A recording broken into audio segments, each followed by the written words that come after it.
last one. What is dirty keto? And if anybody is eating something dirty keto, I would like to see it so you can use a visual representation. Drew may have like a bacon, egg, and cheese back there or something like that we could see. So, anybody want to tackle this?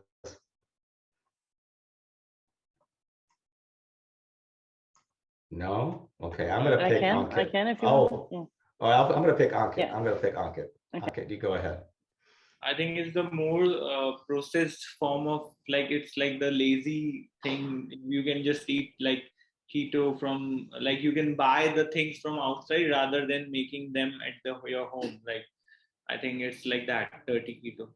Am I right? Yeah. So yeah, you're pretty close. So what we look at with dirty keto is that it doesn't really matter where the macros come from. When we look at a regular keto diet can be relatively healthy. You're looking at monounsaturated fats and you're looking at lean proteins, keeping the carbs very low, sugars low, but you're getting quality, healthier foods. All right, that can be your clean keto or regular keto. Dirty keto goes back to the old, what we used to call in this country, Atkins diet, where it really doesn't matter where the fat or the protein comes from. It doesn't have to be that healthy. So we can have fast food, we can have processed foods, you can have diet sodas. You're not worrying about, is the fat coming from avocado and nuts and seeds and from healthy sources? Is it olive oil? Is the protein lean? You're kind of throwing that out the window with the dirty keto. It's more of a keto for convenience, or like Ankit said, it's for lazy. It's a lazy strategy because you don't have to put a lot of thought into it. So yeah, good answer. Good answer. All right. So we mentioned a little bit a few weeks ago, that you're done with the SNS, you're going to take your exam. But there are opportunities after this. There's something that Drew and I are developing right now called the CISSN course. That's the next level certification for the ISSN. All right, so SNS is that first level, gets you in the door, gets you recognized.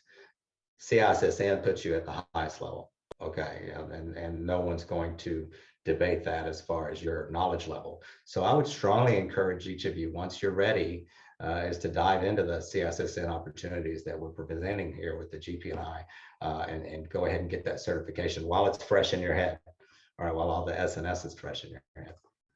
How do you prepare for the CISSN? You can do it the old school way I did way back in 2005, where you just read a lot of research on your own, or you can take our course that we're rolling out. So I would have had a course. I would love to have had a course way back in the day. That would have made it a lot easier. So keep that in mind as you're thinking about your career and how to augment your knowledge, that we do have opportunities, and you want to kind of, as the old Texan says, you want to strike where the iron is hot, meaning you've got this knowledge from the SNS already in you. Why not go ahead and jump into the CISSN while you have all this information in your head so you don't lose it? Okay, so now we have some time for questions. Let me end my screen share here. Find it.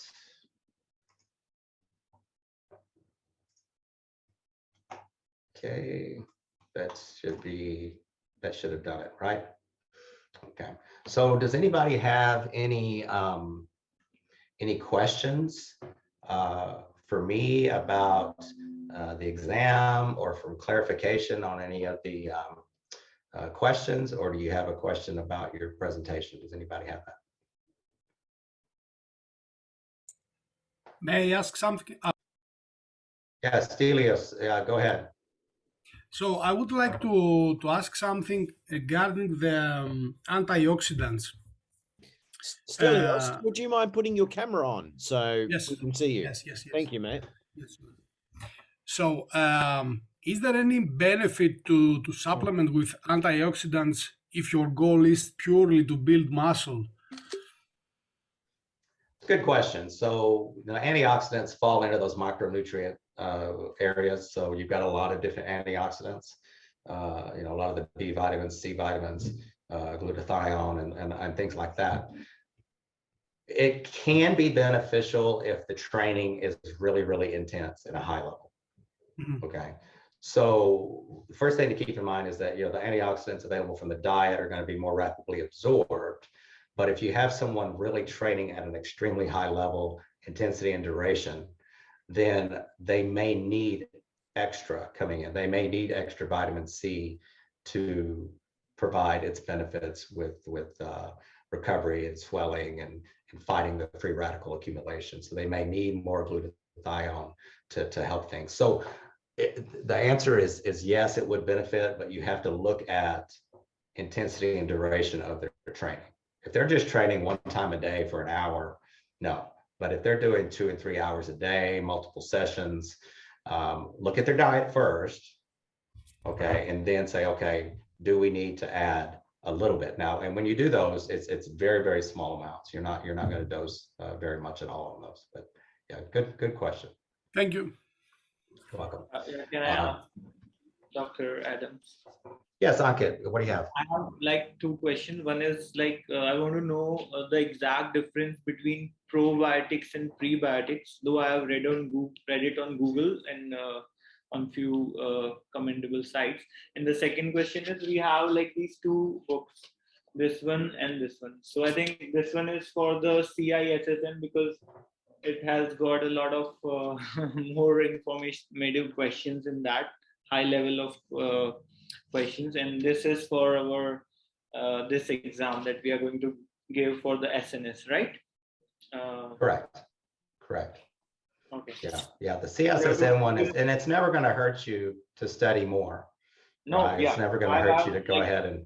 I've opted for the CISSN because it was my dream from last 3-4 years, and I'll recommend everybody should, you all should. I'll see you all in the CISSN also. Okay.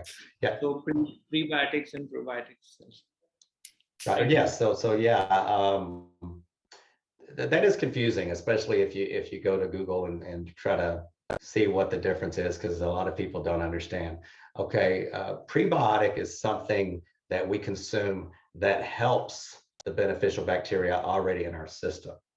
Okay, so we look at a prebiotic like certain types of fiber, like a psyllium fiber, that can get into the system, and then the beneficial bacteria in the colon, in the small intestine, can break those down, and that helps feed them. Okay, so prebiotic is something we take that's going to help our beneficial bacteria already there. A probiotic is actually kind of replacing or augmenting our intestinal flora or our good bacteria. So you're looking like at acidophilus and things like that are in yogurts or oral probiotics. So probiotic is actually you're replacing or augmenting, adding your good bacteria. Prebiotic is you're feeding it. That's the way I keep it. That's the way I keep it straight. Yeah. Amazing. I'll remember it like forever. Thank you. Good. That was a good question. That's one I get a lot from clients. So that's a good question. So any other questions for clarification or anything? I just wanted to add, Yes, Ankit. okay. Sorry, just wanted to add, Ankit, with the 2 study guides you've got there, both of them are beneficial to both the SNS and the CISSN courses. So, reading them is only going to help you with both. And I do understand you've signed up the master's pack for SNS and CISSN together. Read them both. Don't wait to CISSN. I mean, SNS, especially the SNS certification course that we're running, the double certification, is so much more than what you're going to need for the SNS exam. For you guys that are on this live stream tonight, very dedicated, meaning you're here, you didn't decide to delay or were too busy. If you do the study, you will pass the SNS exam. And those study guides will certainly help. And a few of you have reached out to me a little concerned with the exam. The CISSN, though, it's a different level, and you do need to really read those study guides to a very, a very detailed sense, and the course will certainly help a great deal too. I've done the CISSN, Roger's done the CISSN. It's extremely difficult. But again, those study guides will help you on both, because the SNS is really a foundation for the CISSN. Okay. That might help answer some other people's questions as well. Yeah, no, good discussion there, Drew. That makes sense. And what's funny is that back when I took it, 2005, There was nothing. We're the second class. There was nothing. There was no position papers. I remember emailing Dr. Antonio saying, how do you prepare for that? And he's like, well, just read a sports nutrition textbook and do your research online. And I'm like, well, all right, that's the way it is. And yeah, and so I was lucky. I was right out of graduate school, so it was all there. But yeah, Joey advantages now. Exactly. I mean, Joey said to me, I did it 2020, if I'm not mistaken.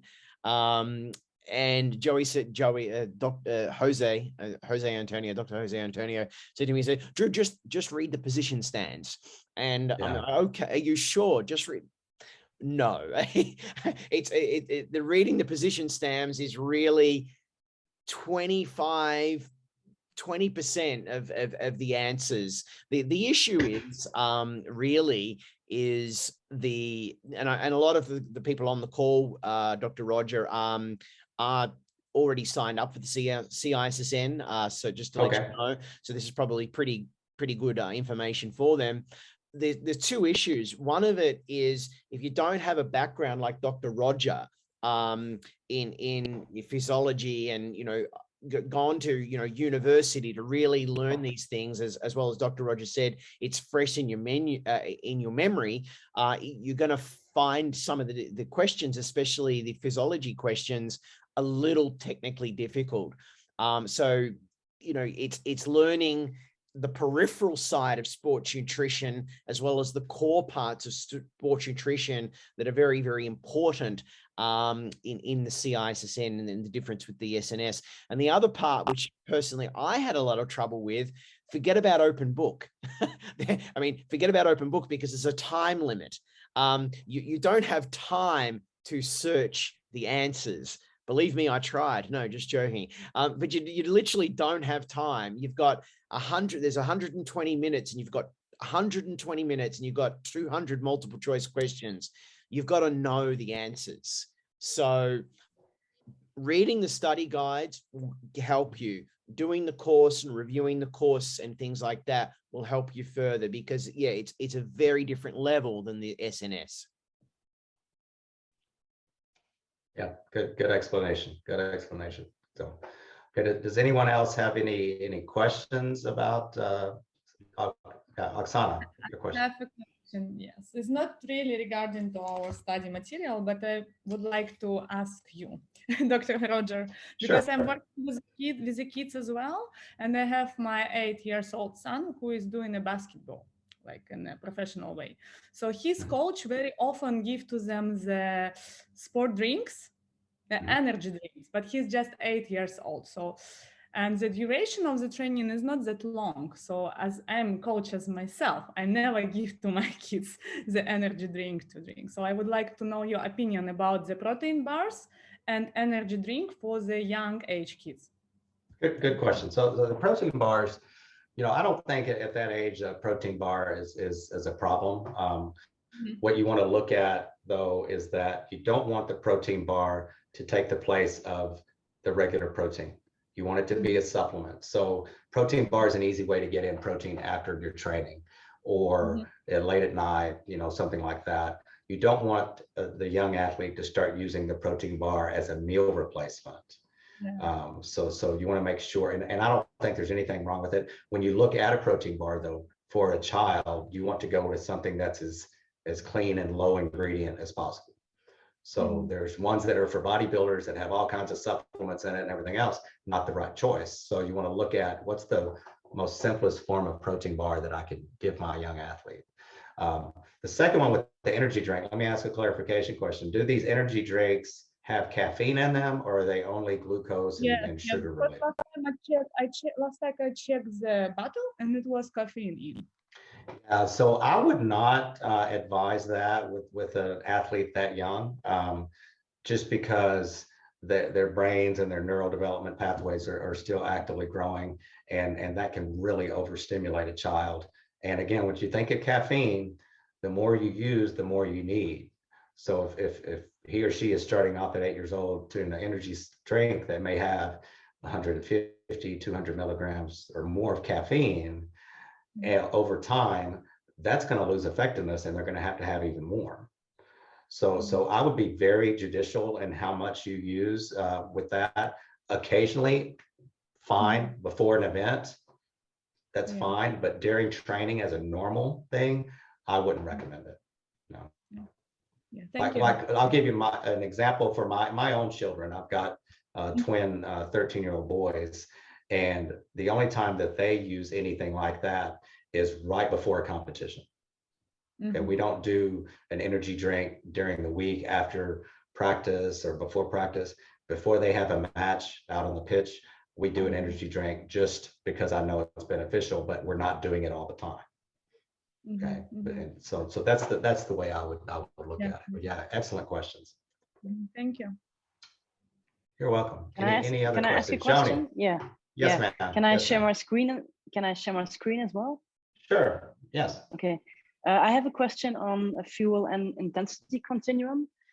So for intense exercise of 1 to 2 minutes duration, you have glycolysis, and all out 2 minutes, you need to have both. But my question, because I have a boxing background, when you compare amateur boxing to pro boxing, where would you see this? Well, I know pro boxing is more of an, well, it extends longer. So you need, you need to have a good oxygen supply. And for amateur boxing, it is very intense. So you need more glycolysis. Could you explain it a little bit further to me? Yeah, so you're asking like some of the differences between amateur and professional boxing, but also the energy demand, energy substrate usage. Is that kind of what you're asking? Okay. Yeah. So when you look at boxing training, when you look at training for boxing, you're having lots of power movements, lots of conditioning, but over a long period. So you have high intensity, you have high duration when you're doing training for boxing. Their sessions may last 2 hours, 3 hours a day, multiple times.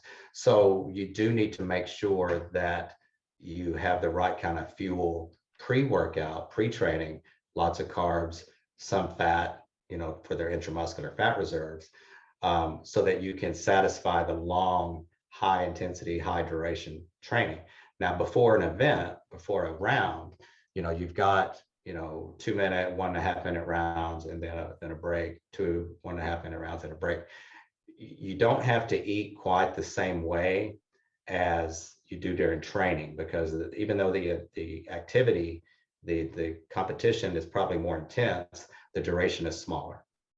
So what you can do with that is you can cut down portions. You could go a little bit smaller with the carbohydrates, but yeah, the glycolysis is still going to take over. Glycogen is still going to be the #1 fuel source, but the amount that you need to worry about is less on a competition day versus a training day.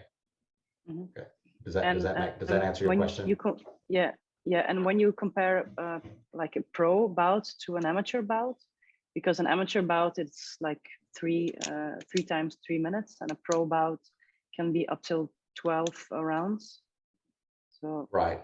Yeah, and that's where you have to take into account the build of the athlete. Are they extremely lean? Do they have more fat on them? If they have more fat on them, you can get away with a lesser of a diet. If you augment with the carbs ahead of time. If they're very, very lean, you're going to have to really make sure they have maybe a sports drink on those rounds in between. But with duration, I mean, with an amateur, with the duration being smaller, typically you don't have to worry about it a whole lot, because again, there's only 3 or 4 rounds, and the three minutes at a time. It's very short. Longer ones, like the professionals, especially if they're known to go deep into the bouts. Some professionals only go 2 or 3 rounds, some will go 12. So then you need to look at, Do I need to have a little sports drink in their corner that they can put in their mouth real quick? Do I need to do more carbs right before they step out on stage or step out in the ring because of that activity? So you need to think about what can I get in and what can their gastrointestinal system handle. But yes, a pro is going to need a lot more, 3 to 4 times as much. But again, you don't want to put too much in because it's going to affect performance. So you do have to be kind of slow about that. And for energy systems, when you do a pro bout, when you get to the 12th round, will you start using fat? I know you always use. Yeah, you have been at that point, because even though there's small amounts of rest in between each round, there's not enough rest there to shift it to purely anaerobic. It's not like I'm doing weightlifting and I'll rest for 2 minutes and I'll do a lift and I'll rest for 2 minutes. With the boxing, it's the moving, the punching, all of that.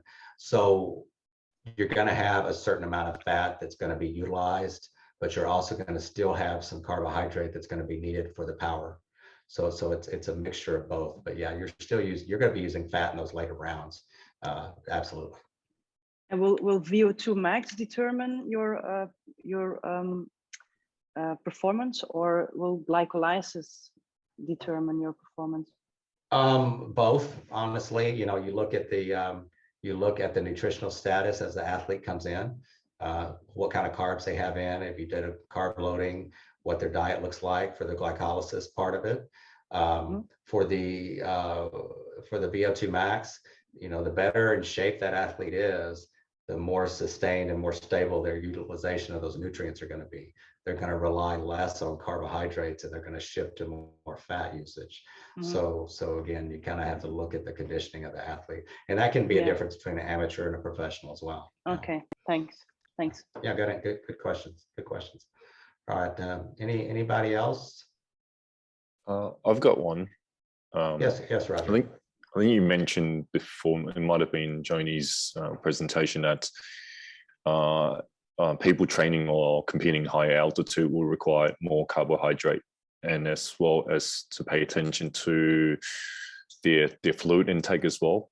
Can you go a little bit into it? Like, what's the mechanic behind, like, why? I know lower oxygen, but what's happening behind it?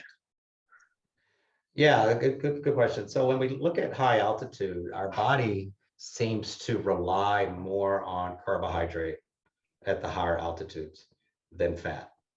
Okay, so when we look at the fuel and energy continuum, we shift to more carbohydrate use. Even if it's a well-conditioned athlete, well-conditioned athlete, we can delay the use of carbohydrates because we can kick into fat a little bit quicker.